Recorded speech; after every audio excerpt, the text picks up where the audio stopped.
আসসালামু আলাইকুম। আজকে প্রায় ৫ জনের জন্য চা তৈরি করব। তাই হাফ লিটার কাঁচা দুধ নিয়ে এটাকে খুব ভালোভাবে একবার ফুটিয়ে নেব।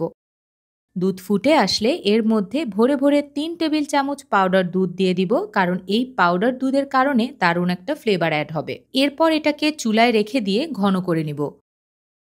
দ্বিতীয় কাজটা হচ্ছে চা পাতা জাল দিতে হবে।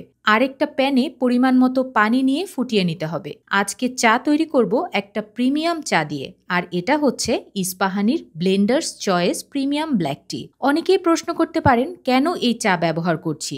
দেখতে থাকুন, বলছি। চায়ের পানি যখন ফুটে আসবে তখন আমি এর মধ্যে ১ চা চামচ পাতা দেওয়ার সাথে সাথেই দেখুন কত সুন্দরভাবে এটা পানিতে মিশে গিয়ে রং হতে শুরু করেছে। আমি অনেক চা ব্যবহার করেছি, এই বিষয়টা কিন্তু আমি ওইগুলোর মধ্যে খুব একটা দেখতে পাইনি।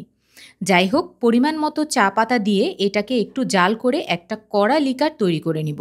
চা যখন জাল হচ্ছে তখন আপনাদেরকে দেখিয়ে দিচ্ছি আজকে যে পনিরটা আমি ব্যবহার করব। এটা হচ্ছে ঢাকাইয়া পনির। চায়ের জন্য এটা কেনার সময় অবশ্যই দোকানদারকে বলবেন যেন লবণ নেই অথবা লবণ খুব কম পরিমাণে দেয়া আছে ওই রকম পনির দিতে। আর চায়ের মধ্যে দেওয়ার জন্য এগুলোকে ছোট ছোট কিউব করে কেটে নেয়ার চেষ্টা করব। পনিরটা কাটা শেষ, ওইদিকে দুধ ঘন হয়ে এসেছে এবং চায়ের লিকারও ঠিকঠাক মতো রেডি।